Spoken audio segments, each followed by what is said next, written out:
Tento film je kombinácia hororu, akcie a paródie, inšpirovaný folklórom vodníkov. Je ale spravený trošku surovejšie a bizarnejšie. Nie je to film, ktorý by sa mal brať vážne, ale skôr by vás to malo pobaviť.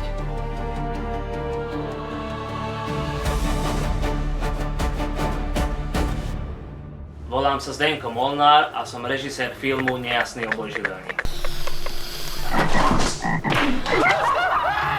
Všetko sme robili prakticky. Masky, súboje, rekvizity, lokácie sa zháňali, bolo to drsné prostredie v podstate v lese, takže museli sme sa prispôsobiť týmto podmienkam.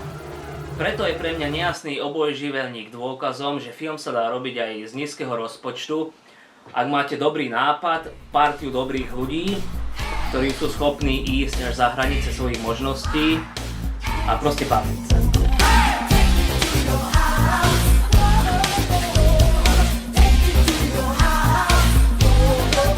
Do tohto projektu sme oslovili aj známu osobnosť Braňa Mojseja s jednoduchou myšlienkou. Nápad ho zaujal a bez nejakého váhania s nami do toho išiel a my ako Infarkt tým si to veľmi vážime. No, vyrážame na cestu za Branislavom Mojsejom. Šofér, aký máš z toho pocity? Že keď zaradím dvojku, tak mi furt škrípe.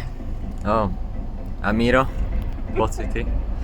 Stále lepšie, keby sme išli mojim. No tak dobrý deň prajeme. Mojsej dorazil na plac, akurát ideme premiestniť s autom. Fúha. Troška trémy. Dobre, teraz vy pán Mojsej potom. Teraz mi to prečíta, ale vlastne Áno. si prehodíš obraz, hej? On. Otáznik on. Otáznik on. Že On. On. Braňo Mojsej dal do tohto filmu špecifickú energiu. Nepôsobil ako herec zvonku, ale ako súčasť sveta toho filmu. Je to pre mňa dôkaz, že keď je projekt úprimný, tak ľudia naň určite zareagujú. Film nám hovorí o ochrane prírode, lebo ak sa k nej človek bude správať ako k odpadu, príroda sa raz postaví a udrie späť. Dobre, správca. Uvidíme, kam nás voda zavedie. Miro! Skončíš v márnici? Ešte raz, to je dlho. To je dlho. Ja to vystrihnem, oni Nie, už to zruš. Moje meno je Ronald Hamrák a ja som stvárňoval postavu Henrika Čonta vo filme Nejasný obojživelník. Prečo ste takí nepríjemní?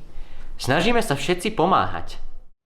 Počas natáčania tohto filmu sme samozrejme zažili rôzne problémy, ale jeden takých kľúčových problémov nastal, keď sme natáčali prvé zábery v Márnici.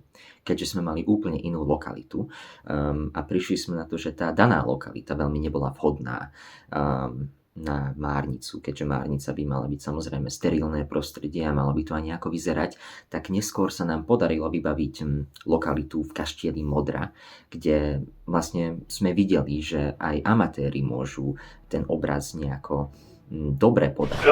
Tak možno by viac podľa. Nerozprávaj už a podaj mi uterák.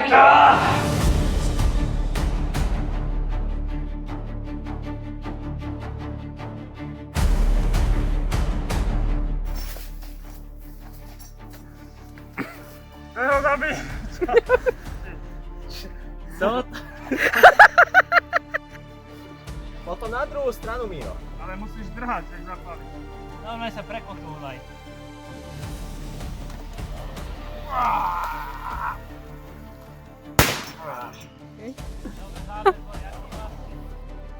Sa zasekol. Ja idem o tú gať. Uj. Miro, vyťahni si gate hore.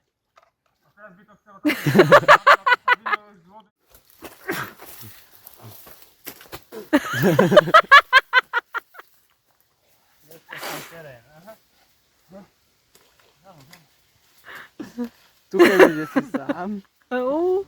A touto cestou by som sa chcel poďakovať celému štábu, že išli do tohto ťažkého projektu a že sme ho úspešne dokončili.